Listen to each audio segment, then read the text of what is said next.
It's the KQ Morning Show. 92 KQRS. I'm Steve Gorman. This is the KQ Morning Show. It is Thursday, October the 26th. We are the champions from Queen. And, of course, before that, we will rock you also from Queen. Queen is at the XL Energy Center pretty soon. When is that gig? Friday and Saturday. There's two shows. Two shows this weekend. They'll be rocking at the XL Energy Center. I love the fact, I love that Brian May was so charmed by audiences stomping and clapping along that he thought, well, we should write a song so they can do it. which people think that's really heartwarming. I see it as, no, you're just a control freak. I'm going to harness the energy of our audiences and force them to do it in time. We'll decide when they do the stomping and clapping.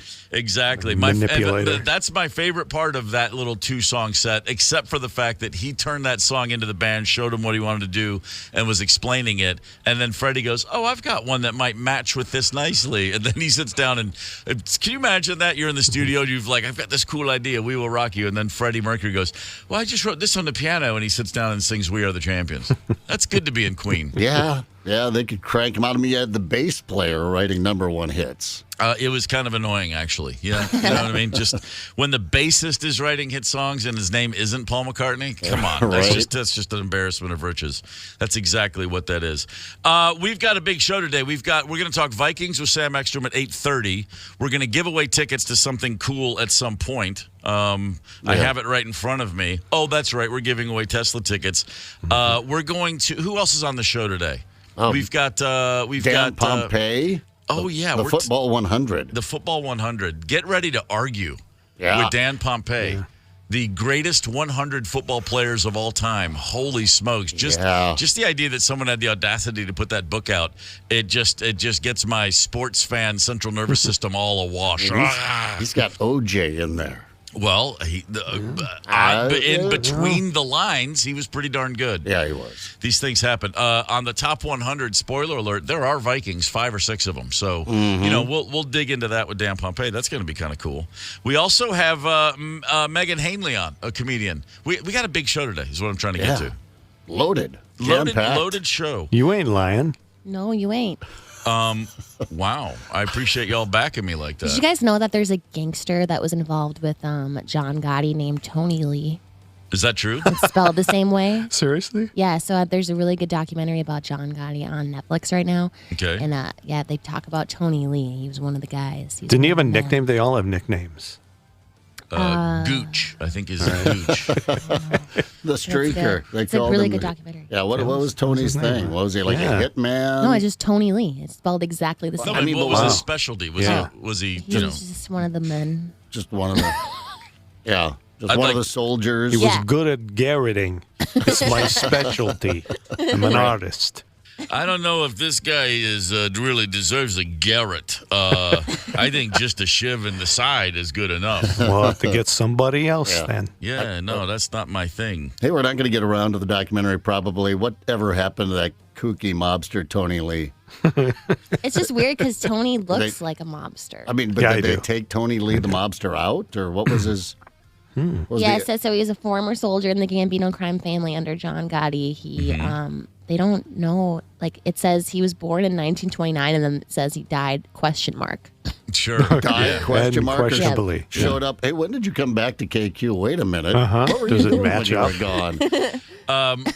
First time I ever did a first national tour of my life in 1990 in March and April. We were out opening for a band called Junkyard, and we played in Providence, Rhode Island, at a club called the Living Room. 2 things I remember very clearly about that day. One, my right boot. I was wearing like cowboy, like snakeskin cool rock/cowboy boots. My right boot the finally wore through, and I had a hole in my right shoe in Providence in like late March. So I stepped into a cold puddle, and my foot was wet all day. Right. I had to play the show like that. It was not my favorite. Poor dear. But after the show, the dressing room door, and it's we're the opening band in a club. Our dressing room is basically a broom closet. And the door opens, and this large man walks in. He goes, You guys are just fantastic. I bought you a bottle of Jack. Could you have a drink with me?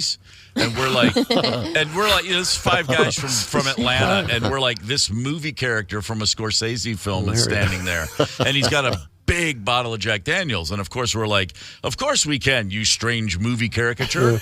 And we all do a shot of Jack with this guy. And he goes, my name's Norman. How you doing? I love you. You guys are like the Stones. You're like a you're like an American Stones. Here, have some more. And we just drink this whole bottle of Jack with this guy over the next couple hours.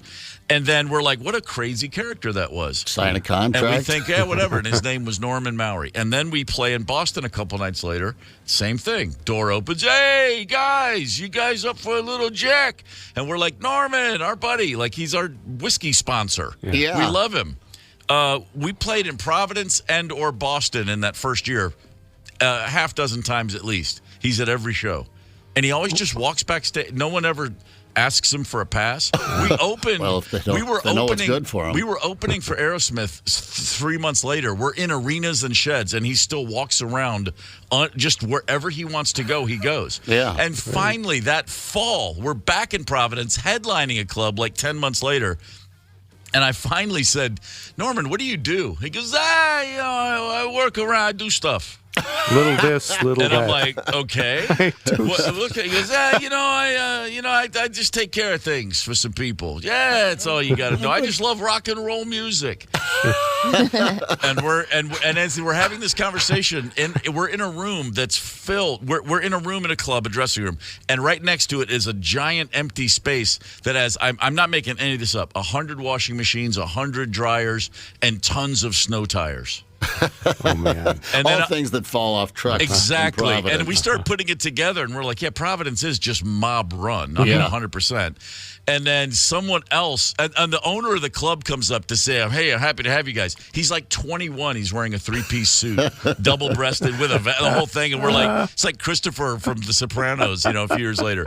And he owns the club. Yeah. And then he sees Norman, our blue-collar looking friend, and he literally goes, picture this, like a kid in his 20s, his dad gave him a club, he's a little gangster kid, and he goes, yeah, you guys are cool, man, I tell you what, you let me know, you need anything, I'll get you anything, you need some coke, you need some this, you need some hooch, you need some girls, you need some and Norman Maury walks in, he literally goes, Mr. Maury, I didn't know you were here tonight. And he gets really nervous, and we're all like, holy crap. That's hilarious. And then after that, we hear that Norman is actually straight up just a hitman for the mob. Sure. Oh, he's got a lot of bodies. Wow. He does stuff. And we've been drinking with this guy for a year. Every couple months we see him, and it's like, Norman, our buddy. And I probably shouldn't have said his name on the air. I'm Googling him right now. I'm leaving a digital trail. I mean, literally, it was like we were like, and then there was. Then one day, I mean, he was at shows. And again, he would just be in the dressing room, and you never saw a security guard ever try to stop him. And then he just didn't show up. I mean, we've never seen him. He was there for like 2 years, and then never again. Wonder which river he ended up in. I mean, guys like that don't grow old, right? They don't grow old. No, he was probably in his 40s at this time. Yeah. So what did he dress like? What was his hair like? It was not nearly as much as you would hope for the cliched guy. Didn't have his hair slicked back or anything. He was a little unkempt. Yeah, if you will, disheveled. The kind of guy that you might not feel threatened by if he approached you. Not at all. Yeah, right. But he was always just like the teddy bear guy, always holding a bottle of Jack Daniels, and usually having apparently just killed someone. That was his ritual. Yeah, no kidding. All right. Wow. Hey, the Crows are in town. You got anybody you need me to tap? Great story. Yeah, it is, isn't it? All right. Well, the same question's probably on everyone's mind this morning. Will Marie Osmond leave her kids an inheritance? Oh, God. Mike Evans' Hollywood Report at 6:30. Hang tight. It's the KQ Morning Show. 92 KQRS. I'm Steve Gorman. This is the KQ Morning Show, Thursday, October the 26th. Good morning. Let's look to the west. Sounds like a song lyric. I look to the west. It is time for the Mike Evans Hollywood Report. Good morning, Michael. Your poet did know it, homie. Poet did know it. Always. Come on, man. This report brought to you by Marcus Theaters. They are the best theaters in all of Minnesota. Check them out all weekend long. Some great movies coming out. It looks like you're going to get some cold weather up there. Go figure. Yeah. Who knew? It's a good time to go to a movie. Hey, we're going to do something a little different today, Steve, if you don't mind. Bring it on, brother. I do this every couple of months, a profile on somebody. And the profile today is on Leonardo DiCaprio, who I'm sure will get an Oscar nomination for his performance in Killing of the Flower Moon. Really? That good? Leonardo is going to turn 49 in 2 weeks. Okay. Born in Los Angeles. Right. He's an only child. Okay. As a kid, his mom used to take him to all the TV show auditions as a kid. So as a toddler, he got his first gig. He was hired to be on the Romper Room show. Romper Room? It only lasted a month because he was very disruptive as a toddler. So he was fired from that show. But that doesn't mean he still doesn't like to romp around town. If what I'm hearing is true, huh, Mike? Huh? That's another story I could tell you. I didn't put that in about him and all the women that he travels with. But that's he dropped out of high school as a sophomore. Okay. Later got his GED at the age of 14. Started getting TV commercials. What does GED stand for? General Education Degree. Oh, okay. Thanks. Yeah. He started getting his TV commercials. His first one was Kraft cheese singles. Little guy eating cheese. I'm just glad he didn't choke on that little plastic wrap. Yeah. I understand that's a health concern these days. Matchbook cars, bubble gum, so he was on his way. Then TV gigs, the Lassie shows, Santa Barbara, Outsiders, Parenthood, and others. But it was 1993 at 19 when the big break came. That was What's Eating Gilbert Grape. Yeah, pretty fantastic in that one, I got to say. He won an Oscar for it. Did he really? Yeah, he won an Oscar. I didn't realize that. Wow, way to go, Leo. Besides the TV shows, I mean, I don't have time to mention them all, but, I mean, the movies he's been in, The Aviator, Basketball Dreams, there was that little movie Titanic, Man in the Iron Mask, Gangs of New York, Great Gatsby, Django Unchained, Wolf of Wall Street, The Departed, I mean, and on and on. Some people don't know this. He almost married his first love, Gisele Bündchen, who he dated for 5 years, but he is a confirmed bachelor. Mm-hmm. His best friends are Robert De Niro, Matthew McConaughey, Tobey Maguire, and here's a surprise, maybe, Bill Clinton. Where is this leading? Is he making a run for Senate? Where are you going with this? No, that's not going to happen because Leonardo does not do interviews, avoids the media like the plague. He's worth $300 million. And my last nugget, on one of his homes, he has a huge hive. He's a avid beekeeper, Leonardo DiCaprio. He and Beckham with those bees. You know what? That's interesting you say that because I was just thinking, I can't remember the last time I heard that guy's voice off screen. Yeah, he doesn't do interviews. He completely keeps it all. Yeah, why doesn't everybody take that theory? Why doesn't every actor in Hollywood go, yeah, no, you're going to see me in character, and otherwise I'm just going to keep my mouth shut. Contracts. Oh, yeah, there's that. Promotion, yeah. I could not agree with you more. Absolutely. I mean, being private, just do your job. I mean, I miss the mystery of old Hollywood. No. When I was putting this together, I was thinking about you, Steve, and I wanted to get your opinion. You may not have one on it, but Tommy James and the Shondells tour starts tomorrow at Las Vegas Golden Nugget. It's a nationwide tour, and I bring it up also to promote his book that he wrote in 2011. It's called Me, the Mob, the Music. In my opinion, this is the greatest rock and roll book ever written. Tommy, because of the content, Tommy James unwillingly was owned by the mob. There were times that he feared for his life. Wow. He waited until somebody who he mentions in the book dies before he would say anything to anybody. Mm-hmm. It's an unbelievable read. I loved it. I've loved it for years. He names names. But Tommy James, like Moni guy, Tommy James. Is that his song? That's him, yeah. Wow. Yeah. Hanky Panky. He never got paid anything. No. When he complained about it, they threatened to kill him. And he's he's going out on tour right now. How old is this man by this time, Mike? Well, he's old. I mean, but coincidentally, Steve has a hit on his head as of this morning from the mob. Yeah, I got a little too lippy in the opening segment. We got to move on. Oh, really? Yeah. Oh, I don't even want to talk about it anymore. I definitely don't want to talk about someone else who wrote a book about a story in rock. But anyway, go ahead, Mike. Yeah, one of these days you'll read it. Beatles' first new and final release supposedly will be released today at 9 o'clock this morning. Oh, sweet. I was wondering about that. Yeah, I did see the 9 o'clock Beatles socials. They posted a photo of just an old cassette tape yesterday, so I figured that meant, like, here it comes. 9 o'clock this morning. Well, I hope you're going to be okay, homie. You may send some protection. I got a lot of muscle, you know. Is that true? No. Hell no. Yeah. I'm hiding. I'm looking under every frickin' rock when I leave the house, as you can imagine. Hey, have a great day. Movie reviews and more tomorrow. See ya. Right on. Thanks, Mike Evans. Fact check. Leo DiCaprio did not win an Oscar. Of course he didn't win it. Gilbert Grape. It was very well, over the years, he was the guy that didn't win. He was turning into the Paul Newman of his age until he clipped one there for Revenant. I wouldn't be surprised if he were nominated for Gilbert Grape. He was nominated. Best Supporting Actor. That makes sense. God, he was so good in that. Yeah, he really was. And then let's see, what else did we learn that was fascinating? Not much. That was Tommy James. Tommy People James are was Googling owned by him the this mob. morning. Yeah, he was owned by the mob. Who knew that? Okay, I mean, really? Huh. Yeah. Right. Hey, Tommy, Mr. Gambino's outside in the green room. He wants you to play Money Money twice. He likes that one. If you can do that, he would be very pleased. What does it even mean? Tommy James. Tommy James is sitting around like, if they just let me write my own songs. You know what it's like to write songs with mob hitmen? They don't know a hook.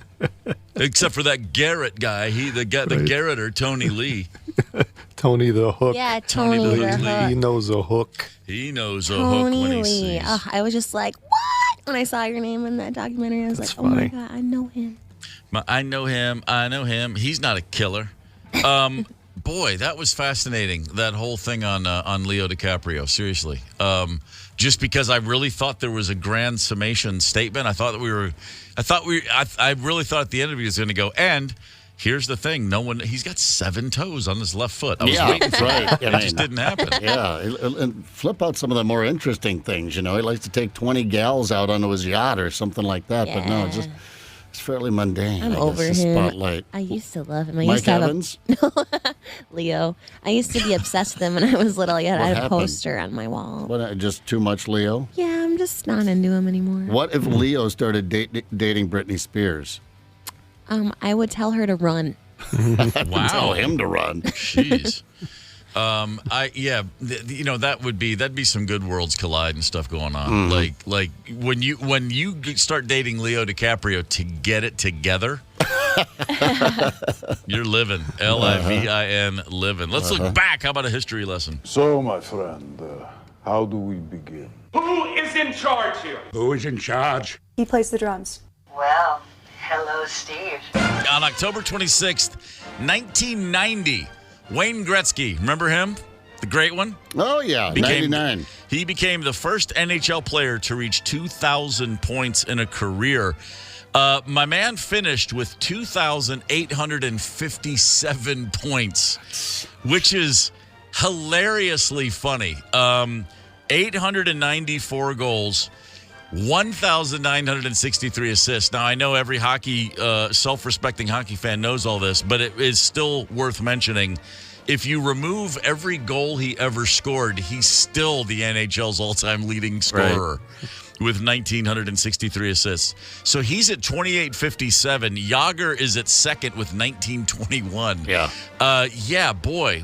Seriously, Wayne.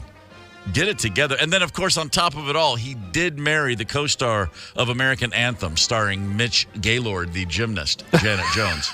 So, I mean, he's got everything going for him. Yeah. He managed to do it without getting into one damn fight. I think he actually almost got into a fight before the goons got over there to bust up whoever was trying to muscle Gretzky. Imagine being the one guy who's like, yeah, I threw a shot at him once. Yeah. I paid for it. If you punch Wayne, if you did it in Edmonton, there's no way you would have gotten out of town alive. Messier. I mean, that's why it was never more than 15 feet away from him. Yeah, make no mistake about it. Wayne Gretzky. The great one is of all the nicknames ever given to an athlete, that's the one that literally undersells it. The great one. Look at the request line lighting up this morning. Oh, look. Yeah, we have a caller on the phone right now. Oh goodness, who is it, Candace? Donnie from St. Paul, the East Side. Hey, Donnie, what's up, brother? Hey, guys, how you doing? All right, what do you got for us? want to clarify, Wayne Gretzky was in one fight in the NHL and was against the Minnesota North. Yeah. And I'm trying to Google it right now. It's either Tino Ciccarelli or Neil Bratton. I think it was Bratton. Was it? Well, okay, thank you. I'm pretty sure it was Bratton because my hockey buddies are all texting in right now. It's Neil Bratton. Yeah, Wow. Okay, thank you. Yep, I was just thinking that didn't last very long, but it was a fight, and Neil Bratton's a Minnesota guy as well. Yeah, leave it to an Iron Ranger to go after the Great One. Sure. Good for him. I like that. I don't Donnie, care thank who you he for is. the clarification. You guys are awesome. Thanks a lot, man. Cheers, Thank Donnie. you. That's a great call. I love Right on. that. That's yeah. Take fantastic. care. Bye. All right. Well, was it yesterday that Candace was talking about her fear of being groped in a movie theater? Or not being groped? I can't remember. It is Shocktober. We should talk about phobias. There's a big new survey out of American phobias. We're going to get into that here at 7 o'clock. Hang tight. It's the KQ Morning Show, 92 KQRS. Zep, Tony, Candace, and Steve Gorman are the KQ Morning Show, 92 KQRS. I'm Steve Gorman. This is the KQ Morning Show. It is Thursday, October the 26th. We got some answers. We got some clarification during the break. I mentioned that I love the Like a Virgin drum track, the Madonna song. Yeah. My buddy Kevin Rose down in Louisville, Kentucky, a fine American who listens to this show more often than not, texted me, Tony Thompson was the drummer on that song. Chic drummer, Power Station drummer, Live Aid Led Zeppelin drummer, Tony Thompson. And as soon as he said that, I went, well, duh, of course it is. Yeah. I mean, it literally, I feel like I'm turning in my drummer card that I didn't know that. Actually, okay. Yeah, you should. Okay, no, I knew that was coming, okay? Do no. it. It's just the kind of thing you say. First things first, Candace, in your face, I don't even have a drummer card. What? There's no such You thing. fraud. There's no such thing. Oh. Oh my God. just- I'm watching Tony take a sip of his water right Yeah. now. Why is that so funny? Because he's looked What you were watching Tony do what? he just looked really funny drinking his water. I know, I have a He big got this giant- fancy water bottle. Where'd you get that? Costco? That is fancy. At the store. Still learning how to drink out of it. He was like, he leaned over like a little kid. It was funny. It's got one Well- of those like big Pee Wee Herman straws. There are drinking problems, and then there are drinking problems. And Tony has both, actually. I have not learned the proper technique. Falls into both categories. This is, what did I say this is? Oh, yeah, it's Thursday, October 26th. We're talking to Sam Ekstrom in about an hour and a half about the Vikings. We're going to give away tickets to see Tesla. We've got a comedian, a great comic coming up in 30 minutes. But right now, let's just dig in deep. Let's look in the mirror. Let's talk about our fears. We are all living, basically, a life of fear. What you are afraid of defines you most. I believe Henry Bacon said that, or just some guy eating bacon. I'm not sure. Somebody basically said we're the sum of all of our fears, which means for me, it's simple. Just keep the snakes away and we're good to go. Mm-hmm. Top phobias in America. This is a large poll. Top phobias, I would just go ahead and cut right to the chase as far as I go, because I talk about this on a regular basis. Number 6 is ophidiophobia, the fear of snakes. Ophidiophobia, not 50 Cent, not 50 Cent, but ophidiophobia. Ophidiophobia is the number one fear in the state of Kentucky, where I grew up. But I was afraid. I got there when I was 10. I was afraid of snakes before that, though. But it makes sense, because if you're in Kentucky, you know what you're doing? You're on the lookout for snakes. They're all over the damn bluegrass state. Yeah. If you're on a golf course and you are near water, you look around a lot. If you're near any body of water, if you're by any of the many man-made lakes, there could be water moccasins right there, and I'm going to jump in. Have you They're ever everywhere. held a snake? I have. Okay, yeah. Yes. I mean, was there a trigger or you're just born with this? I as far as I know, I was born with it. I don't remember. I held a boa constrictor as like an 8-year-old. A neighborhood, what I would call now a douchebag, had one, and I let him put it around my shoulders for a quick photo, and I was calm, and like I had like a 60-second time release panic attack. After the snake was well removed, I freaked out completely. Yeah. And snakes thing. My brother Dave, I've mentioned this. He lives in Knoxville, Tennessee. He's a middle school science teacher, and a damn good one. His school photo for the yearbook every year is a picture of him with his ball python wrapped around his throat. Oh my gosh! And he posted it on Facebook the other day, and I just like, you do this just to haunt me. Yeah. I got to unfollow my own brother. These things freak me out. But in the state of Kentucky, there's no shortage of snakes. I'm just saying. And by the way, all those snake handling churches you hear about, some of those are still up and running, and they're pretty much all in Kentucky. Did they end up in people's houses? Snakes? Yeah. Oh God, yeah. And by the way, here's my beef. You don't even have to invite them. They'll just show up.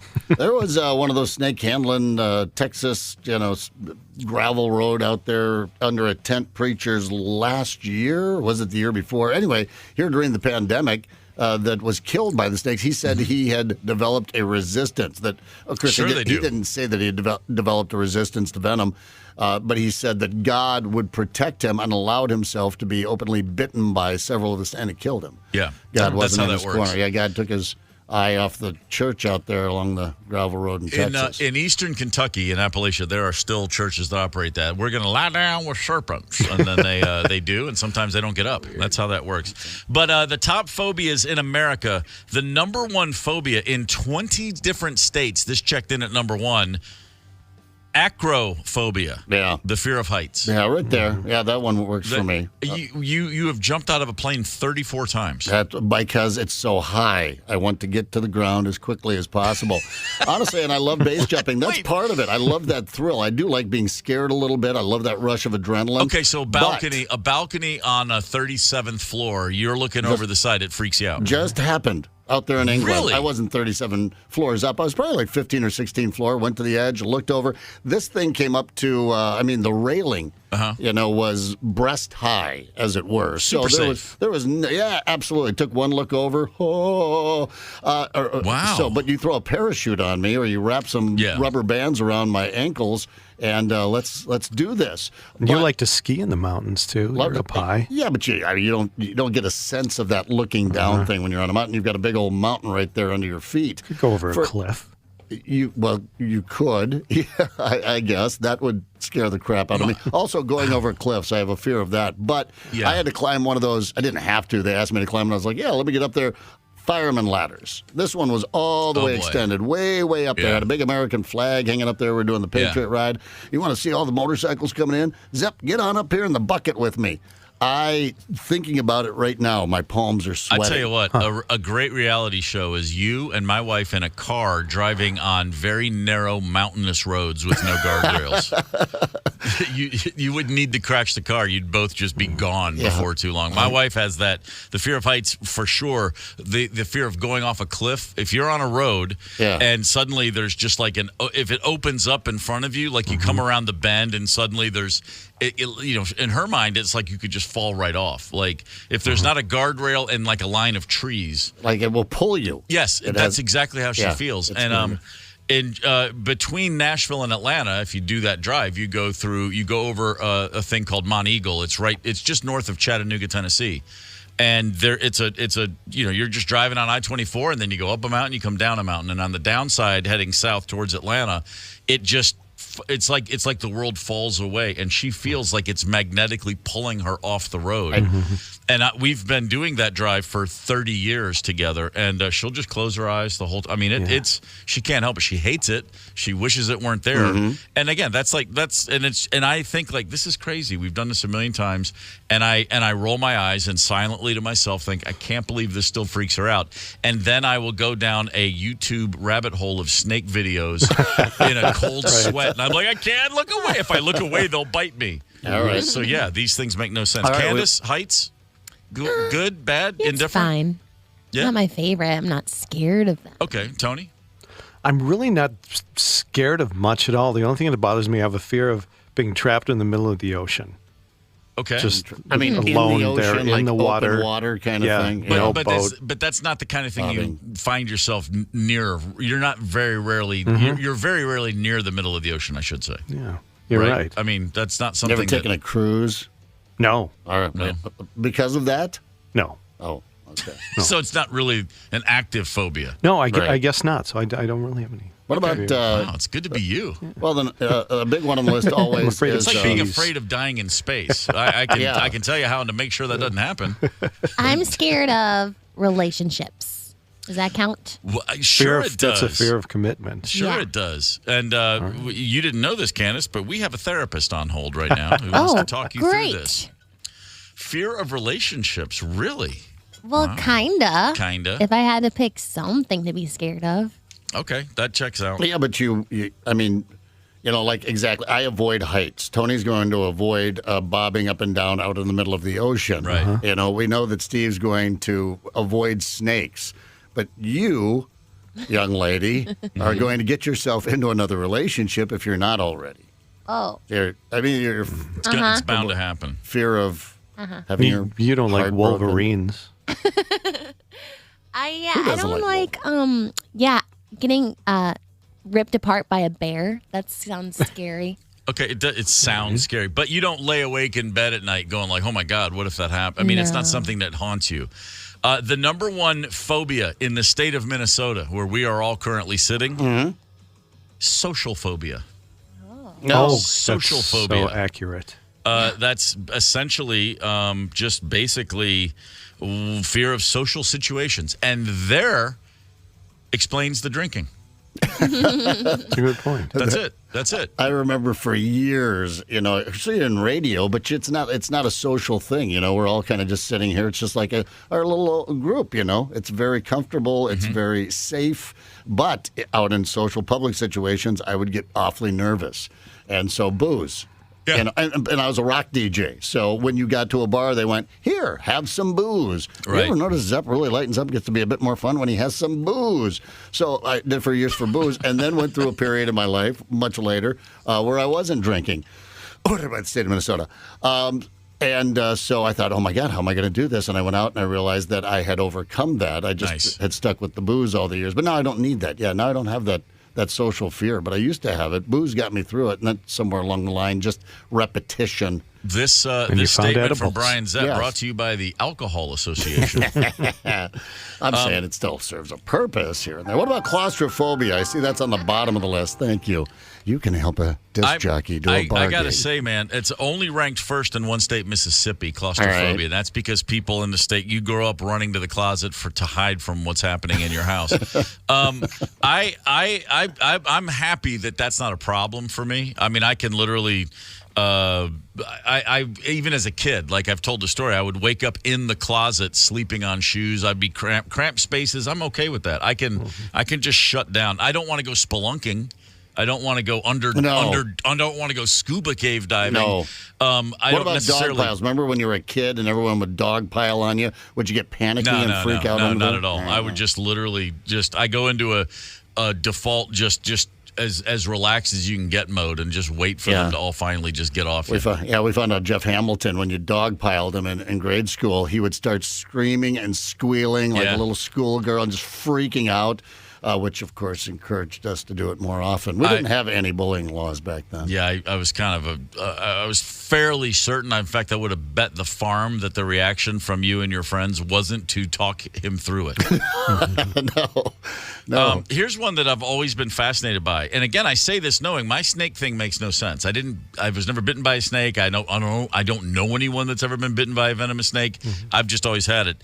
I've never had a problem with needles, having blood drawn, getting a shot, none of that. My son, it has this the needle thing. Like when he was a little kid going to the pediatrician for the annual checkup, and if he had to get a booster, like 6 and 7 years old, I mean, he literally jumped off a table into a windowsill trying to climb out of a window in the doctor's office.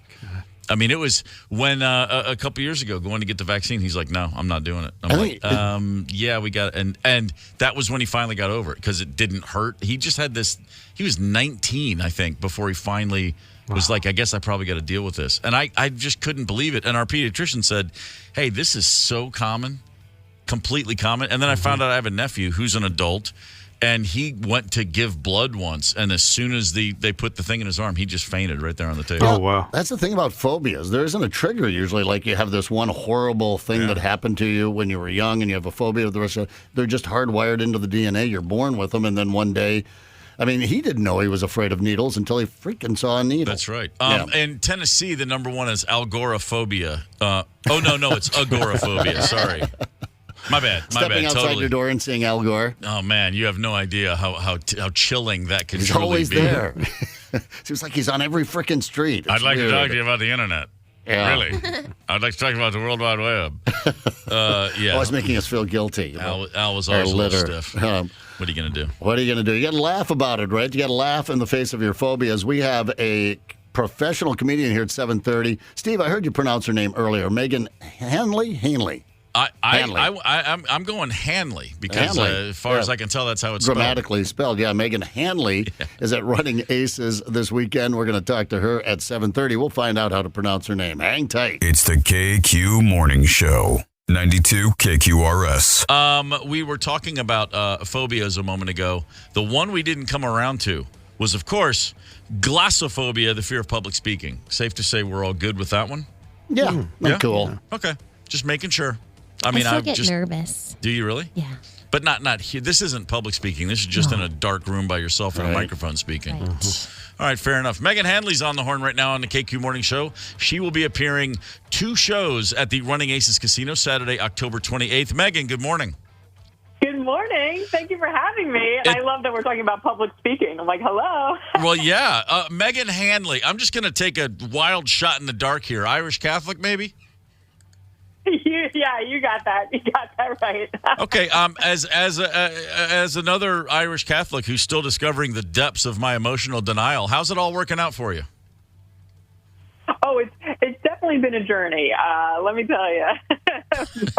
Yeah, my family, we love to hold everything in, but we're working on it. That was always our thing. We're always like, oh, we're Irish, and then we went to Ireland, and we're like, oh no, we're just drunk Americans. Yeah, getting out of control. Most of the folks I know have that exact same experience. You want to go back to the homeland, you get there, and you go, I don't have anything in common with these folks at all. Okay. We got thrown out of a bar when we were over there, and we were like, "Oh, this is bad."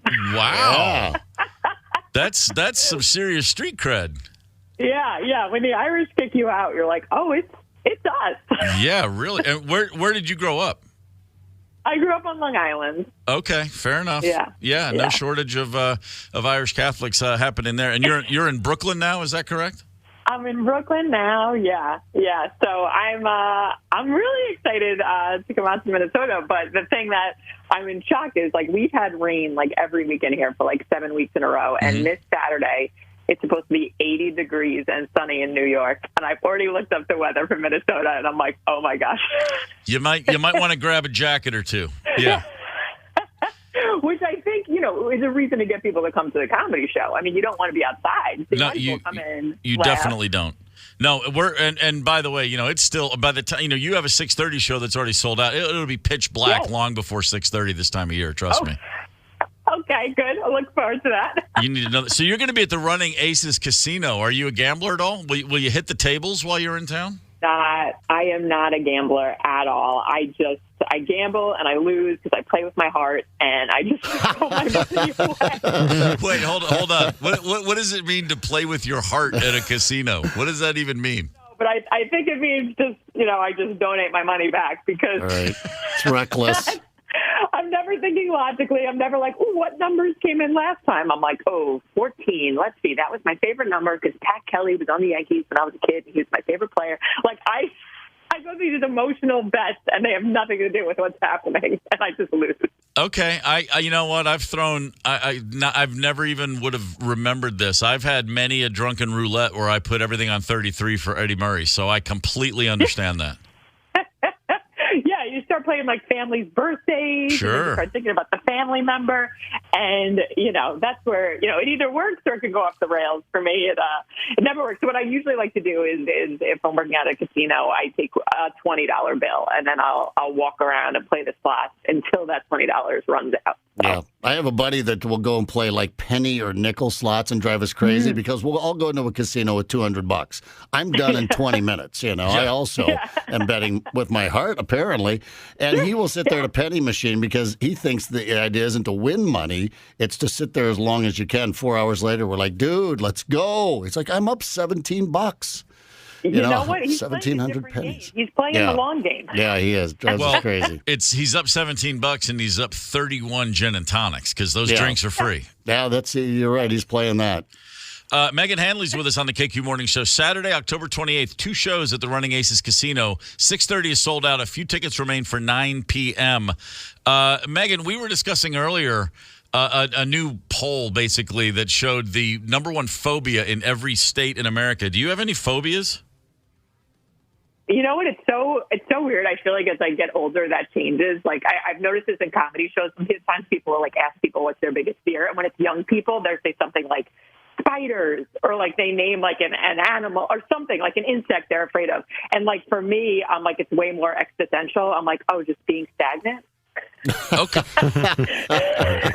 Wow. I plummet to this, like, oh, just like, feeling like you're putting effort in and not going anywhere. Huge phobia. It's like, that's more of a fear, but sure. I kind of, yeah. That now that you said, thanks for giving me a new one. Now I know it's going to give me plenty to think about for the rest of the day. Well, hey, during the pandemic, you did an awful lot of virtual comedy. You didn't want to sit too still, even though you had to sit still. What was that process like? How was that? I mean, I'm very grateful for it because it was. I think it definitely kept me sane. It gave me something to focus on. It gave me a way to really connect to people. I dove in and started doing it right away. I was doing Instagram lives the very first Saturday we got locked down, and their Instagram lives, and they'd be Facebook lives, and it was just a great way to interact with people like in the situation that we were in. But I am definitely very grateful to be back for live entertainment. Like, there's nothing like being in the room with people, not knowing what can unfold. But I had some good times on Zoom, but I also absolutely, I've had the shows where just nobody responds and you go, all right, I'm just performing to myself. Yeah. And I did have a show where I got heckled in the chat privately. And oh, man. Yeah. It's the privately part that's really rough because nobody else knew it was happening, so I couldn't really address it. Weird. It was like my own psyche was heckling me. Yeah, right. I so the first show back in a club with people, that must have been pretty exhilarating. Yes, I was at New York Comedy Club. I filmed the set on my phone, and it was awesome. And it was really cool to see from doing the Zoom shows. I mean, I had material that was about the pandemic, and then I had my older material that I was like bringing back in, and some of it I rewrote. And it was really cool from doing the virtual. When you step back on a live stage, like it kept us so sharp. You were like, oh yeah.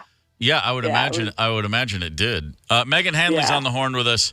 Megan, you're just in a great mood, aren't you? Are you always this bubbly at this early in the morning?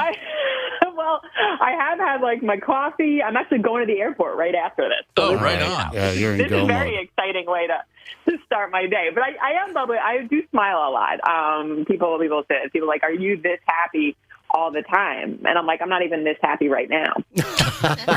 I'm on meganhanley.com, and I'm on the About section here trying to learn something about you.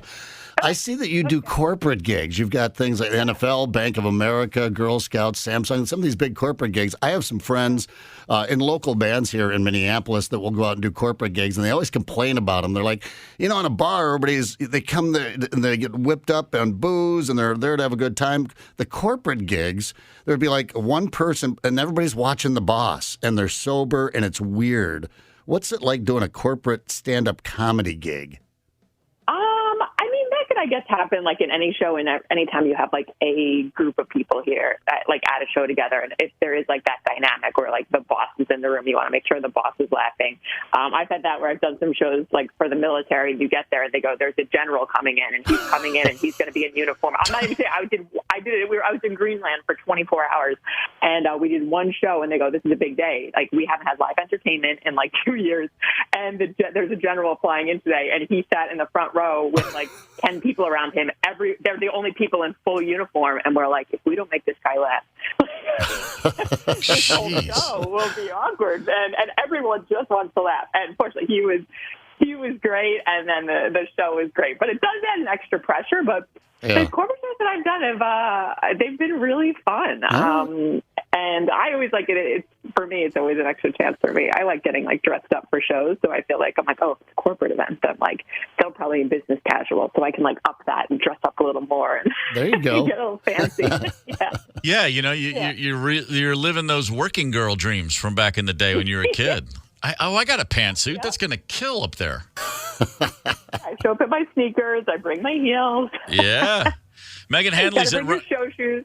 Megan's at Running Aces Saturday, October 28th. The 9 p.m. show still has a few tickets. When you are on the road, like let's say you're coming to the Twin Cities, do you get out? Do you try to investigate? Are you a curious, let me find every museum or gallery or coffee shop? What do you do in a new town?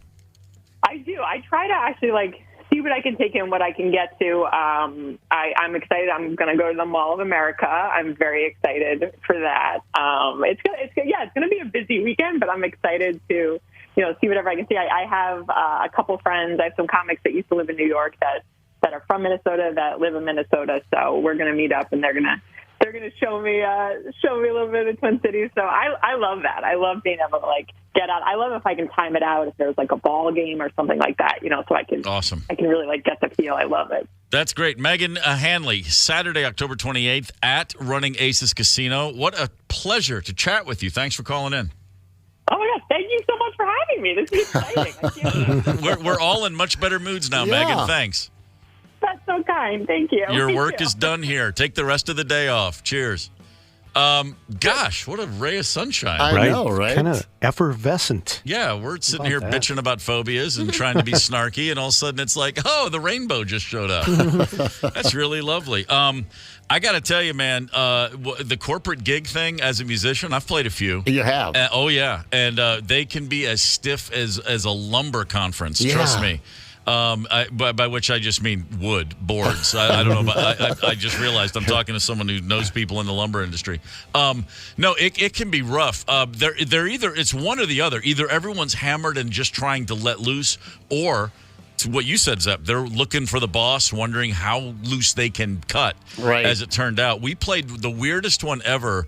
Was for a guy. It was for a sandwich company, if you will. It rhymes with Himmy Hans, and the CFO was a huge Black Crowes fan. So we get there, we have the meet and greet before our 60-minute set, and there's this one guy, and everyone's in jacket, business casual, no ties, but everyone's in a jacket. And this guy is clearly the dude who loves our band for the company, because he's just he knows everyone. Hey, Steve, man, it's a pleasure to see you. I saw you guys 19 times. And then he's going down the list. He's so excited. We're going to have a quick meet and greet.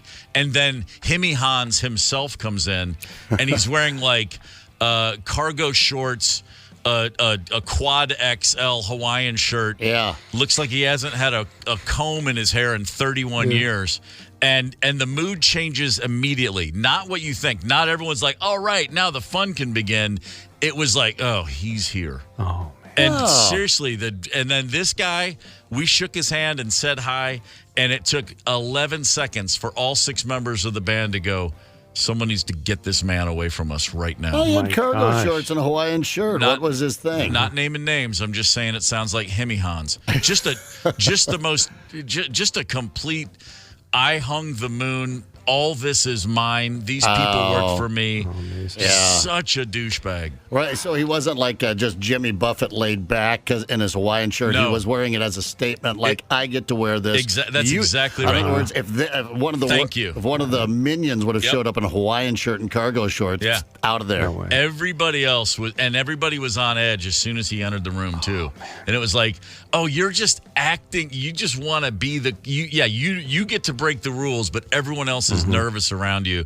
So sad. Did you get a sandwich out of it? Yeah, of course. I mean, come on. Freaky fast. Was it right there? There was just endless sandwiches. Endless sandwiches. Oh my God, I want a sandwich so bad. I'm kind of hungry myself now. I know. Yeah. Right. It's for a Himmy Hans. Yes.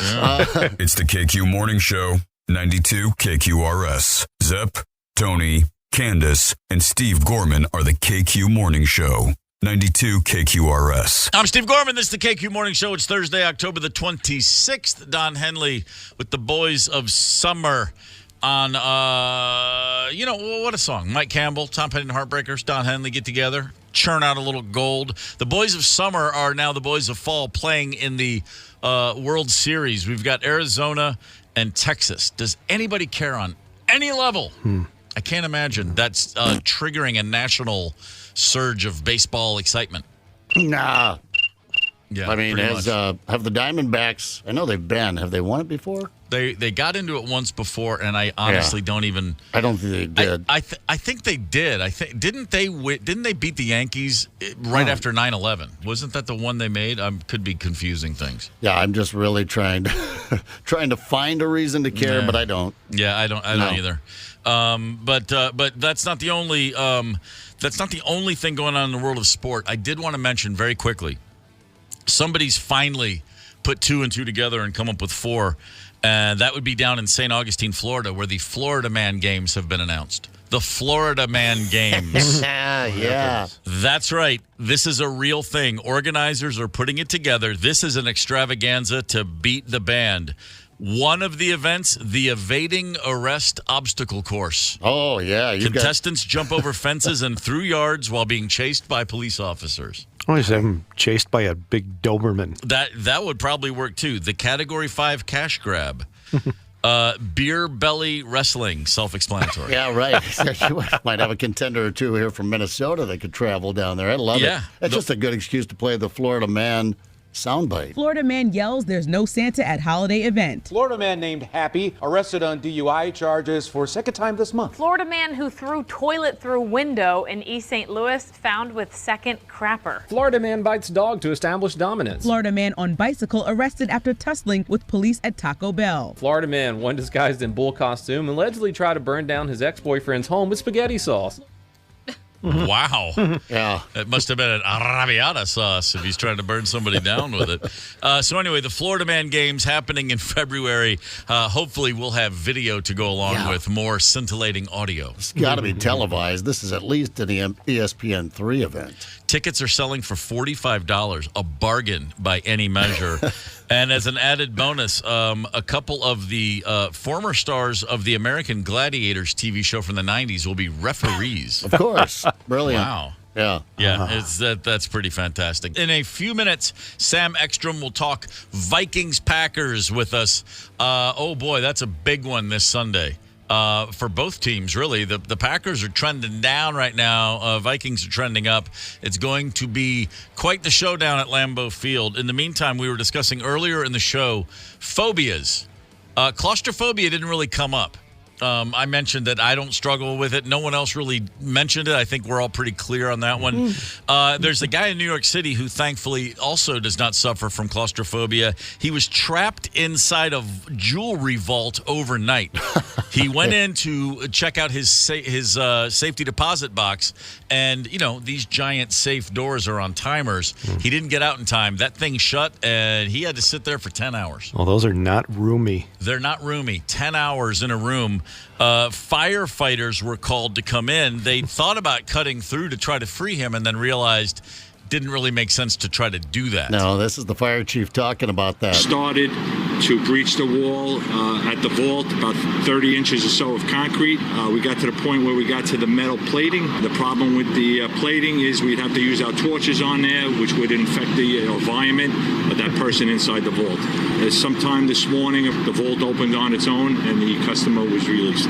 Okay, so to translate, started is started. Yeah. The wall is a wall, and the vault is a vault. Those are the words we were just hearing in English, in American English. But so, 10 hours, dude just sat there. I don't know what was in his safety deposit box. I hope it was worth a 10-hour cooling your heels in basically a prison cell. Although I'm sure it was climate controlled. At least he had that going for him. Right, exactly. Just, a little uncomfortable. Probably woke up with a kink in his neck. Or you probably don't fall asleep when you're in a vault, sealed in a vault, do you? Probably not. Probably not. No bathroom. No pillows. Could have gone in on a Friday. Been there for a while. Oh, that would have been rough. Messy. No motor light, not a single luxury. You know what I mean? Right. Nothing in there. We had a candy bar in the box. I don't know. Yeah. Well, I was just. What's the Gilligan Island theme song? What do they say? No phone, no motor cars. Is that what it is? Not a single luxury.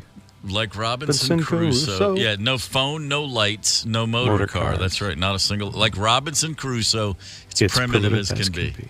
Yeah, not quite the same as a years stuck on a Hollywood set, but in a safety deposit. But anybody? You guys got a safety deposit box? Anybody? No, I don't. I've never had one. Used to. Yeah, really? What'd you keep in there? Peanut M&Ms in case they get locked in there. I always thought about getting one just to have one, but I still never dawned on me. That's right. I keep my other visas in there, and of course a pistol and lots of foreign currency. Oh, wait, that's boring. Yeah, right. God, wouldn't that be cool? Yeah. That would be really, really cool. Not as cool as if the Vikings go kick ass up at Lambeau Field Sunday. Sam Ekstrom, of course, a host and Vikings insider for the podcast network Locked On Minnesota. You can hear him on the Ron Johnson Show. You can hear him on the Minnesota Football Party and the Vikings postcast after each game. And every Thursday this time, he's with us on the KQ Morning Show. Big to get a win, and I got to say it, Creed. Boom. I think now, the complexion totally changes. You've gotten one of the best wins on your schedule, honestly. You had a chance to really turn some heads on Monday. They did. The offense was productive. The defense was the real impressive part to me, the way they slowed down that 49ers team. And now, you can talk yourself into anything. You can talk yourself into this team going out and rattling off a few wins and getting back in this race and maybe even catching the Detroit Lions. It's amazing how 2 straight wins can totally turn a season on its head. One thing that we were really worried about the first few weeks of the season was that offensive line. 0 sacks on 45 dropbacks for Cousins. Is that an anomaly, or do we think the O-line can repeat that performance, especially this Sunday in Green Bay? You know what I noticed is that Kirk Cousins was pressured 16 times in that game, which is that's a decently high number in 45 passes, but he was getting the ball out so decisively. He knew where to go with it every time he felt pressure. He was fitting the ball into tight windows. So sacks are kind of part an offensive line stat and part a quarterback stat. And I thought Kirk Cousins, in addition to getting some good protection, really did his part to avoid those sacks, get the ball out, and not only throwing the ball away, but hitting his receivers when he felt that pressure. So props to him. I thought he played a really good game. And props to that offensive line who had a new left guard in Dalton Reisner. I wouldn't be surprised if we see more of him down the road. Yeah, Robert Smith brought up a good point on the air, to your point about Kirk Cousins avoiding some of that. It wasn't scrambling. It was just shifting in the pocket. I went back and just watched the key plays. There were 34 of them, I believe, on the YouTube NFL whatever game day package. And, yeah, he slid around in the pocket, but he didn't get a lot of that rush up the middle. I haven't watched a play, I don't believe, of Packers football this year. I don't know much about what they have on defense. Do they have a rush up the middle that the Vikings might have to worry about? Yeah, they've had that interior rush, for a few years that has given the Vikings a little bit of trouble. They got a first-round pick, Devontae Wyatt, who has been injured, and they've been dealing with some injury issues. Rashawn Gary has been a problem, Kenny Clark. So they do have good interior rush, and the Vikings will be tested again with that. But Garrett Bradbury seems to be playing a little bit better. Dalton Reisner, they brought him in for his pass blocking. So I think the Vikings can feel better about how equipped they are to go in against these Packers because, yeah, they've got some young talent there on the interior rush and the outside rush, too. But this Vikings offensive line, it might be a little different than in years past. They're playing well. Yep. No, I'm sorry. Sam, what about the pass D, generally speaking? If I'm not mistaken, the Packers are pretty highly rated in that regard. Yeah, well, last year all the talk was Jair Alexander when he went up against Justin Jefferson and shut him down in the penultimate game of the season. So he's their number one guy, and with no Jefferson, I would assume that he's going to be going up against Jordan Addison a lot and probably trying to jam him at the line of scrimmage and get physical with him, because if you let this Jordan Addison kid get into the open field, he's going to make stuff happen, as he showed on Monday night. The only way, I think, to slow him down is to try to hit him at the line of scrimmage. He is slight of frame. He's not going to deal with that physicality quite as well. But defenses are now on alert that Jordan Addison is the number one guy without Justin Jefferson in the mix. So I would expect a really fun matchup with Jair going against Jordan Addison. What about Hawkinson? Yeah, Hawkinson did miss practice yesterday, and, he went down for a minute in that Monday game, so we'll see on his health status. He did have a foot issue listed, but that is the beauty of having a tight end like that, in that if you put too much emphasis on one receiver, the tight end's going to kill you, and he's going to kill you underneath. So that's going to be incumbent on the Packers linebackers again to defend that. And it's really, you almost have to accept that Hawkinson's going to get his. He's going to get, 8 yards a catch or whatever, as long as you don't give up the big bomb to Addison. Sometimes you just take your medicine that way. Yeah, I just saw that he had missed practice, and I didn't know if he was expected to go this weekend or not. Yeah, again, today I think is more indicative of his status. I think after a Monday game, they're going to be more prone to hold a guy out on Wednesday just for rest, especially a veteran.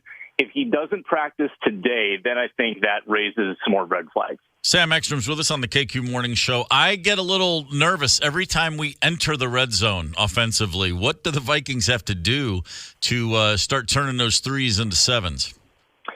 Yeah, I don't totally understand this one, because last year, Kevin O'Connell was an absolute genius at drawing up these plays, first and goal, second and goal plays. Oftentimes they were throws where he would get some guys in motion and scheme something open, and he had easy connections for touchdowns. It looked effortless for him. This is where he thrived. And this year, for whatever reason, it hasn't been there. There's been wacky turnovers as well. They aren't able to run the ball in the red zone at all. And I think that's probably what's happening here, is that they're trying to run the ball. They're getting behind the chains. You saw him try to sneak it in twice from the 1 yard line haplessly against San Francisco. They took a penalty, and it looked really bad. They are not able to do the tush push thing that the Eagles do to everybody's chagrin. So yeah, I think you gotta run the ball down there once in a while, be able to punch it in. And I believe they don't have a single rushing touchdown this season, and they're the only team in the NFL that hasn't had one. So that's probably your issue right there. Sam, 3 weeks in a row now with one turnover per game, which is not ideal, but it's not bad. I'm looking back. I'm already kind of in awe. I can't believe what this team did in their first 4 games with 11 giveaways. I mean, can we believe? Can we trust that maybe they figured out how to hold on to the ball? Yeah, it's all relative, right? So when you have just one turnover, it feels better than having 3 or 4 of them. But you do watch the very first possession, that interception thrown, and you just shake your head. That's, I think, 4 opening drives now, 4 or 5 opening drives where they've given the ball away, which is so unacceptable. But credit to them, they held on to it the rest of the game. I think they've kind of regressed back to the average now. They're not so extreme in these turnovers, and you hope that they kind of live in this, 1 per game mode the rest of the season. And hey, you can actually stay in games longer when you don't turn the ball over. They were shooting themselves in the foot time and time again. It's amazing how that happened. Yeah. Hey, Sam, are we right to be excited about this Brian Flores defense against this Jordan Love offense? Again, I haven't seen any of the Packers, but we saw that Jordan Love came out and had a good week 1. Not much since then. Is this a great matchup for the Vikings? Yeah, I mean, I don't want to be the jinx here. Yeah. I don't want to be the kiss of death, right. But this is an unbelievable matchup on paper. I mean, Jordan Love is the most inaccurate quarterback in the NFL right now, 57% completion percentage. He's one of the worst quarterbacks when he's under pressure. And what does Brian Flores do? He applies pressure. He blitzes 60% of the time. So all signs point toward the Vikings really wreaking some havoc here. Jordan Love is in a total slump. The last 3 games have been pretty woeful. And really, you mentioned this, that he put up a great game against the Bears, who hasn't. After that, it has not been pretty for Green Bay. So the Vikings could send them spiraling this week unless Jordan Love can pull it together. And I think what you're seeing there is their offensive line doesn't quite have the pieces it once had. Their wide receiving core is super young. They don't have any stable veterans. That passing game is in shambles right now. And, Vikings fans can maybe breathe a sigh of relief that they haven't found their next Brett Favre. They haven't found their next Aaron Rodgers. At least for now, it looks like Jordan Love is human. Sam, did the win over San Francisco dispel any trade rumors? And if they lose against the Pack, is that going to start up again? Boy, that is a great question, because before the San Francisco game, I would have said yes, they probably are going to look into some trades. And now, boy, 3-5 if they lose, 4-4 if they win. I think if they win, I don't think you're going to see any big splashes. If they lose, I still wouldn't rule it out. I mean, I still think you've got a piece there in Daniil Hunter, who's probably the most, he's got the highest value, really, of anybody you would trade, except for Justin Jefferson, who obviously you're not trading. And if they got an offer for a first-round pick or a second-round pick, it might be hard to say no. Mm-hmm. But also, he's pivotal to that defense. He's got 9 sacks this year. He's playing great. So yeah. I guess at this point, I would tend to lean no. There's not going to be any big movement. But, yeah, things can change in a heartbeat. And if they lose on Sunday, maybe that turns over again. If there is a win Sunday, and if it's an emphatic win, I mean, this really does do what we were talking about it, almost kind of laughing a few weeks ago, saying, hey, if we beat the Niners, anything's possible. But this, looking at the schedule ahead, the idea that this team could go 7-3 is not it's not that outlandish looking at who they have left to play. I mean, with a win Sunday, I look at the Vikings as likely a wild card team as any other in the division. Yeah, I don't disagree with you. I mean, I don't want to circle any game and say it's a definite win, but you certainly look at the next 7 games or so and you say, oh, well, they can win all of them. They've got a quarterback advantage in all of them. Like, I don't think that Kirk Cousins against Jordan Love, that's obviously advantage Vikings. Kirk Cousins against Desmond Ridder and Derek Carr. Like, the Vikings are going to have the better offensive pieces in all these matchups. And, we talked about this a minute ago. The defense is coming together. The defense is taking way faster to this Brian Flores scheme than they did to the Ed Donatel defense last year. And it seems like they're getting better every week. So, I mean, there's nothing saying this team couldn't, in their next 7 games, go 5-2 and, be 8-6 going into the final 3 games. I mean, it's very much all out in front of the Vikings. Well, then I guess all that's left to do is book our tickets for Vegas, baby. There you go.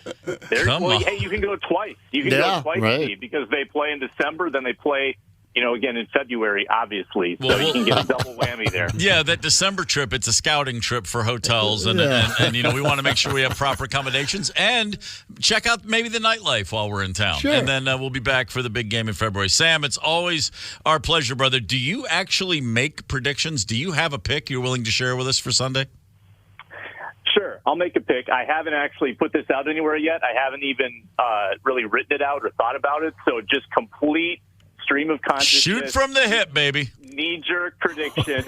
I love the weird scores. So let's go Vikings 23, Packers 19. What? Jordan Love gets sacked 5 times and throws an interception late in the game to seal it for Minnesota. Wow, all right, attaboy. All right, by the way, I'm writing this down. We will reconvene a week from now and see what kind of soothsayer you make, sir. Thanks for the time, Sam. You betcha. It's the KQ Morning Show, 92 KQRS. Zep, Tony, Candace, and Steve Gorman are the KQ Morning Show, 92 KQRS. I'm Steve Gorman. This is the KQ Morning Show. It is Thursday, October the 26th. U2, Pride in the Name of Love. U2 has extended their stay at the Sphere, that $2 billion venue in Las Vegas. They're playing more shows in December.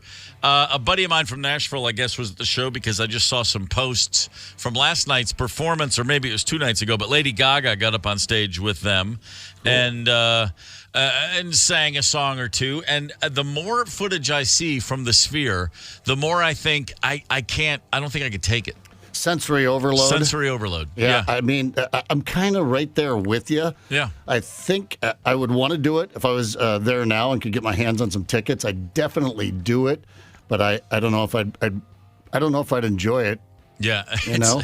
It's just the kind of thing where the more and I think people are intentionally trying to freak us all out on their Instagram posts because they're moving their phones really quickly, making it even worse. Somehow, they're taking gas and they're pouring gas on it. That's what they're doing. Yeah, back in the you'd think, oh man, let's smoke some grass, do some acid, drop some shrooms, and go to something like that. I think that would totally blow my mind, and I don't mean in a great way. I think it is. It would.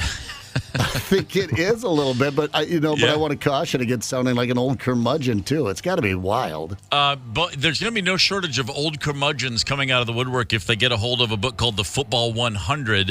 Dan Pompei and some writers at The Athletic got together. They're clearly just looking for arguments because they've put out a book where they rank the top 100 football players of all time. And Dan Pompei's on the horn with us on the KQ Morning Show right now. Good morning, Dan. Good morning, guys. Thanks for having me, and hopefully you'll be gentle with me. No. You're not going to get anything but love and respect here. But I imagine there's a lot of bars and a lot of cities where you could wade right in and be throwing hands in no time. So before we talk about some of the selections on this list, selecting this list, looking at literally the history of the NFL and trying to pick the 100 best players, my first thought is no sport has changed more in how the game is played and the rules of the game than professional football. That must have been a very difficult thing when you're comparing eras in what is, in a lot of ways, a totally different sport. Yeah, that's a great point. And you are correct in that it was one of our greatest challenges, comparing players who played in different eras when rules were different, emphases were different, and even the athletes were different. Strategies, everything has changed. We tried to look hard at how players performed in their individual eras as opposed to comparing Otto Graham to Tom Brady. What did Otto Graham do with what he had to work with in his time in those rules versus Brady in his rules? Obviously, statistics are of no help whatsoever when you compare a quarterback from the 1940s to a quarterback from the 2010s or whatever. So you have to look at other things. And, I think recency bias is another challenge because we're all familiar with the players that, like Tom Brady, who we've seen every Sunday. I mean, what have we seen of Otto Graham? I mean, YouTube clips here and there or something. I mean, so that was a factor too. I don't know that we handled that as well as we should have. Frankly, I think we probably fell victim a little bit to recency bias. Dan Pompei is with us on the KQ Morning Show. The Football 100 from The Athletic is out right now, ranking the top 100 football players. Yeah, I would imagine that did make for some very long conversations. How many people, all told, were putting this together? You working with how many folks getting research done and then having those lengthy discussions? Yeah, we had a series of meetings and votes and discussions with 5 people to come up with our initial list. And then after that, my co-author and I, Mike Sando, tweaked the list a little, but we pretty much stayed true to the list that we had come up with initially. Moved a few guys around, added a few guys, subtracted a few guys. But it was a process, a thorough process that took months and months and months to come up with. And really, then we tweaked it over a process of years. Man, it's a labor of love and a labor of no shortage of passion. Here in Minnesota, a lot of fans are wondering if any Vikings made your list. I see 1, 2, 3, 4, 5, in fact, led by Brett Favre. No? Well, Brett Favre, well, I just wouldn't list him as. You make throw that out there. You make an argument as Brett Favre, of course, is maybe in the top 100. That's a valid argument. But as a Vikings fan, you look and you see him listed as he played for the Vikings. He had that season, but. I just want to get under your skin, and I did already. You did. That's all I was trying to do. I see a Steve Largent on there. Of course, is a great receiver, all pro, and had the big stats or whatever for not very good Seahawks teams. But then you don't see a Chris Carter from the Vikings. If I'm starting a football team, I'm taking Chris Carter 100 times out of 100 over a Steve Largent. Well, I think if you go look, hey, Chris Carter. No offense to Chris Carter, who is an incredible football player.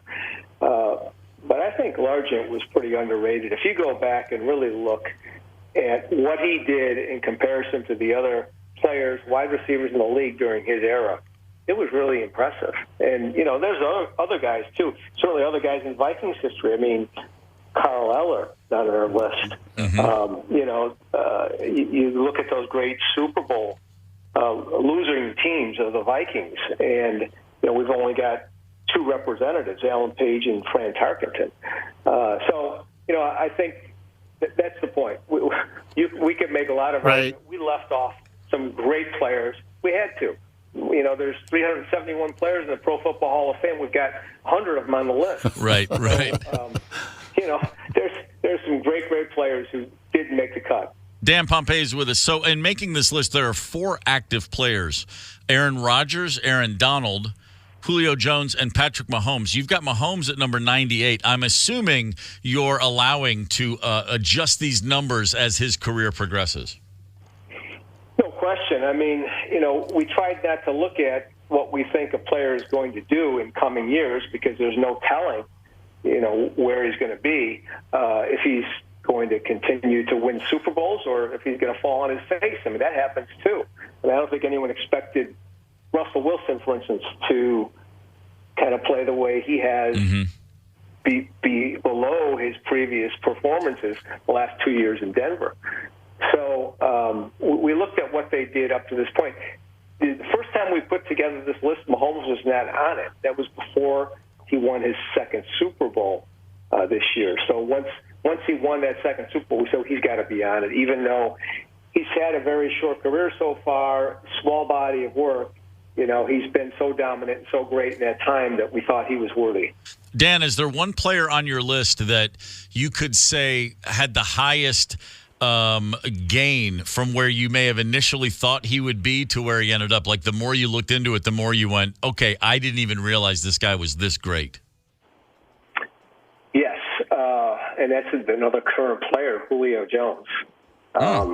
He was another guy who was not on our current list. And the more we looked at him, the more we looked at his body of work, we said, he's really deserving because he's just been a dominant player for a long period of time and kind of checked every box.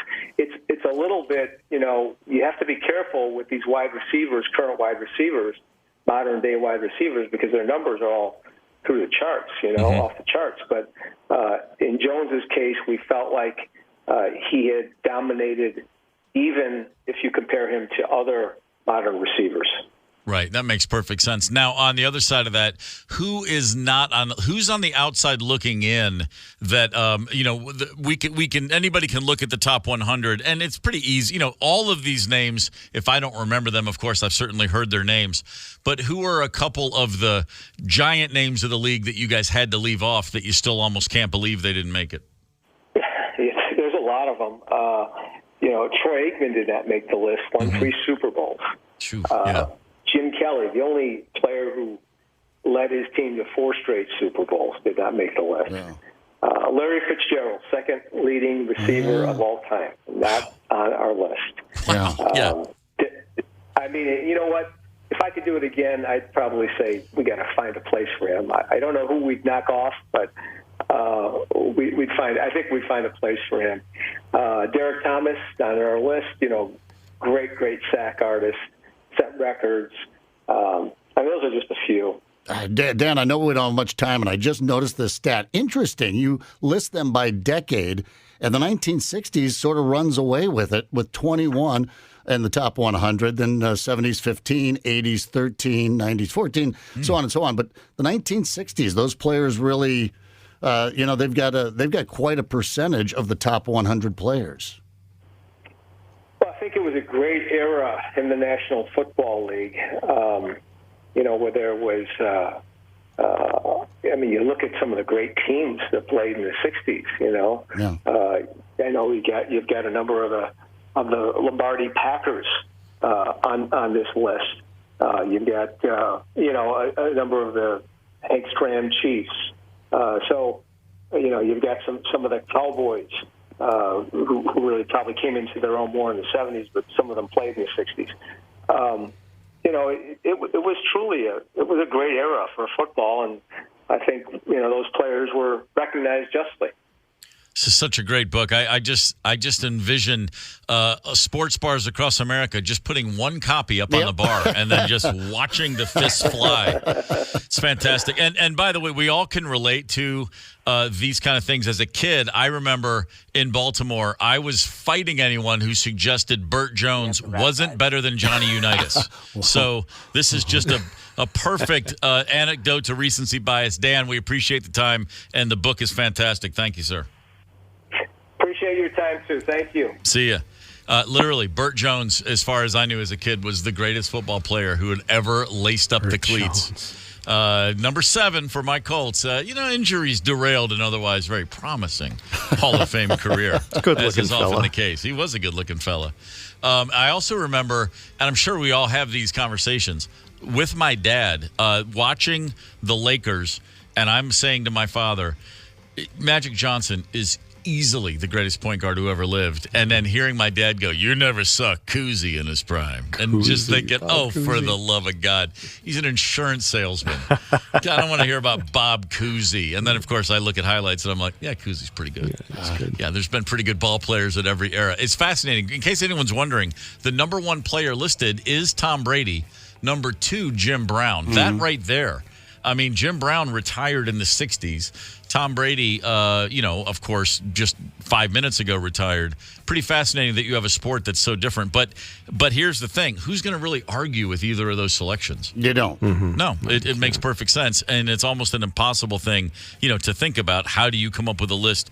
Because baseball is always baseball. Basketball, you've got the 3-point shot. Other than that, and hand checking and stuff. But, really fundamentally changing the game, football has done it more than anybody. Like, think about what quarterbacks used to endure. Think about what used to be legal in a professional football game when we were all kids.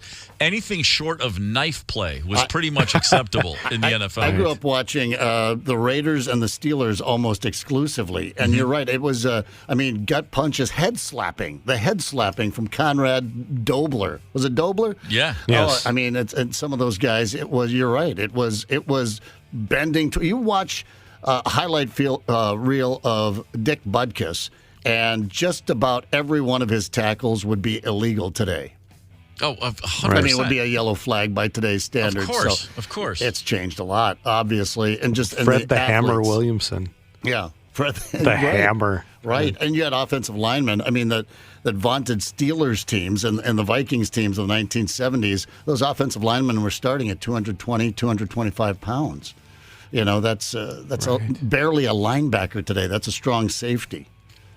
It's an entirely different sport. Yeah. It's fascinating, too, because football is like, you think about the perception of the game and the impact, the cultural footprint football has on American society, and it's old school.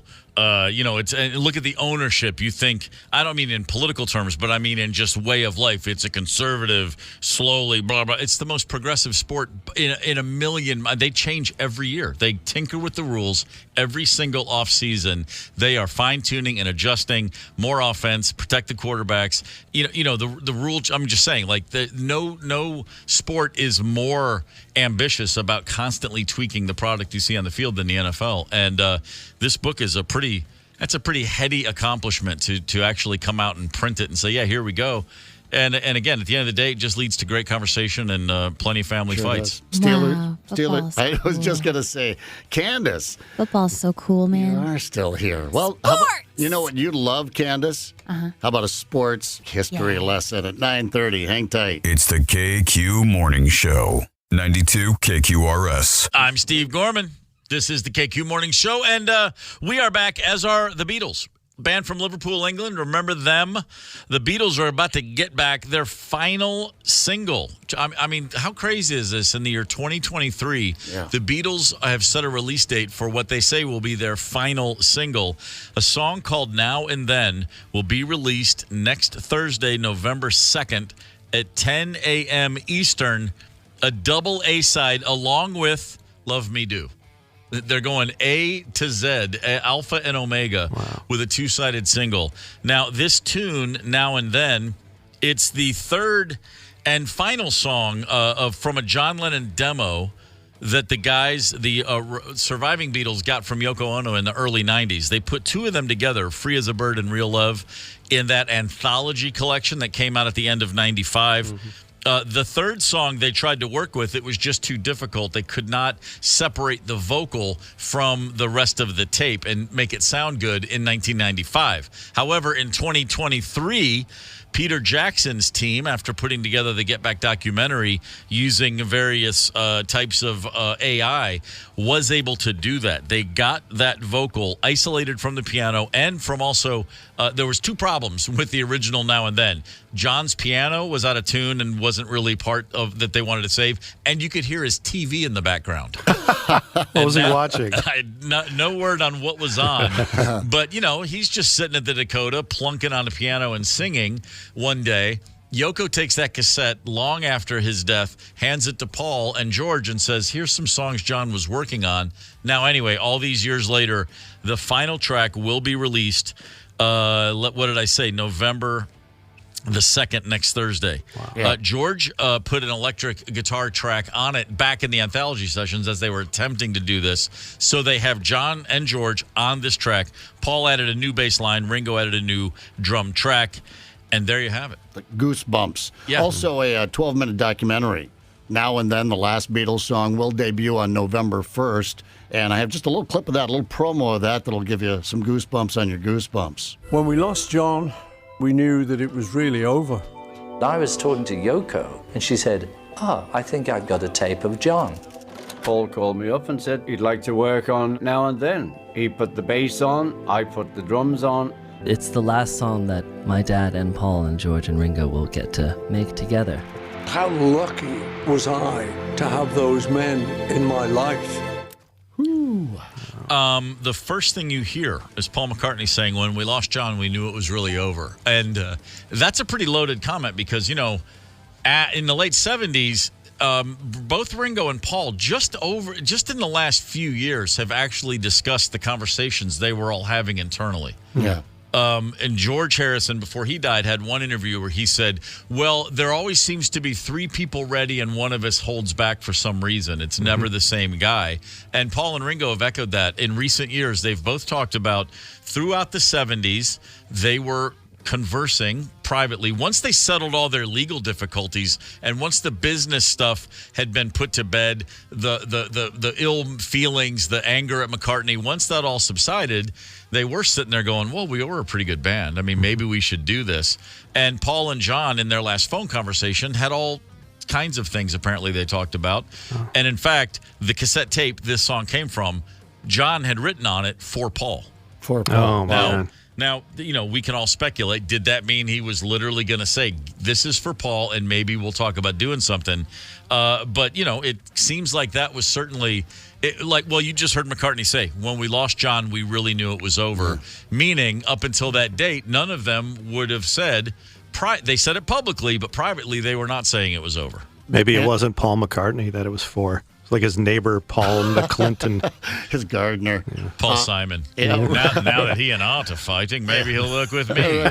There was Andy Peebles, a BBC broadcaster, did an interview with John Lennon 48 hours before he was shot. And they talked for a couple hours, and he wrapped up the interview. He said, all right, well, we haven't brought, it was for his new album. And he said, we haven't brought up the Beatles, and I have to ask, I'm sitting here with you, John, any thoughts or chance that the guys would ever get back together and work together again? And without hesitation, John Lennon said, oh, I'm sure it'll happen. He said, probably sooner than later. He said, we're over a lot of that crap, and it's just inevitable that we'll get back together and work again. And that was how that interview ended. And I think it's interesting, too, because Lennon, at the time of John Lennon's murder, he was riding high. Double Fantasy was a hit. Starting Over was a hit. Woman was a hit already. I mean, it was like, oh, man, he's back after 5 years away.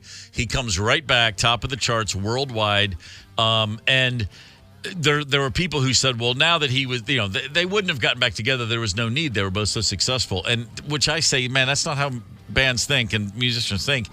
Him getting back in the game and coming out on top, it would be even more incentive for everyone to go, oh, yeah, let's really do this now. I mean, it's kind of counterintuitive, but it's like, no, what they wouldn't have done was get back together if one of them was flailing. That's a worse look. It's like, because then the narrative is, oh, Paul did this to save John, or vice versa. Yeah. No, the fact that John was back in the game and succeeding and was already in the studio making the follow-up at the time of his death, it's like, no, man, that just boded well for the 80s being a time when the Beatles would have probably gotten back together. And I have to stop talking because now I want to cry. Right. Just, it's interesting. We didn't live through that Beatles era. Sure, we were alive at the tail end of it, but we didn't live through it. And for it to still evoke that much emotion over the generations from everyone is pretty incredible. Well, I know that every band, not every band I've been, every band I know, every band I've ever met, every band that never made it but was locally significant for 6 months, every band breakup sucks. Yeah. Like, it doesn't matter how long, or, everybody that starts in that band, and what's your first band? Think about that. The Beatles were all these guys, really, it was their first band. Yeah. It wasn't that, they none of them were 30 when they split. Like, it's all so crazy. The more time passes, the older we all get, the more phenomenal their run was. And so, of course, it would take 10 years to just get your head around what the hell was that? It's like a 7-year literal whirlwind that never slowed down.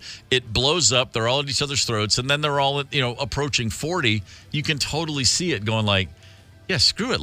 We're great together. Let's just do this. They all had a decade away. It would have happened, and then I just did what I said I wasn't going to do. Now I'm just really getting worked up over here. Right. That's just me. Well, as long as we're looking back, hell, let's make a history lesson out of it. So, my friend, how do we begin? Who is in charge here? Who is in charge? He plays the drums. Well, hello, Steve. Here's a little sports history for you. On this day in 1990, Wayne Gretzky reached 2,000 points in his career. He was the first NHL player to ever do that. He finished with 2,857 points, 894 goals, almost 2,000 assists. And if you take away his goals, he's still the leading scorer in NHL history. Mm-hmm. Of all the great nicknames, the great one is an undersell for what Wayne Gretzky was to hockey. Jaromir Jagr is second with 1,921 points. That's almost 1,000. I'm sorry. Yeah, that's just under 1,000 points between number one and number two. Forget it. Wayne, my God, they should rename the sport Gretzky one day. And as we confirmed this morning, the only drop glove fight in Wayne Gretzky's career, the only time he ever dropped his gloves against our very own Iron Ranger North Star Neil Broughton. I've got some audio. He wasn't known as the Great One for this reason. In a rare example of taking matters into his own hands, Wayne Gretzky dropped the gloves in a game against the Minnesota North Stars and took on Neil Broughton. Bad idea. Yeah, it wasn't bad. Neil whooped him sort of like you whoop, your 8-year-old younger brother, with one hand and kind of like, what are you doing? He put one hand on his forehead and held his arm at length, and Gretzky was swinging wildly, not making contact. You can totally see that. And Neil was a scrapper, too. That's hilarious. The KQ Morning Show, 92 KQRS.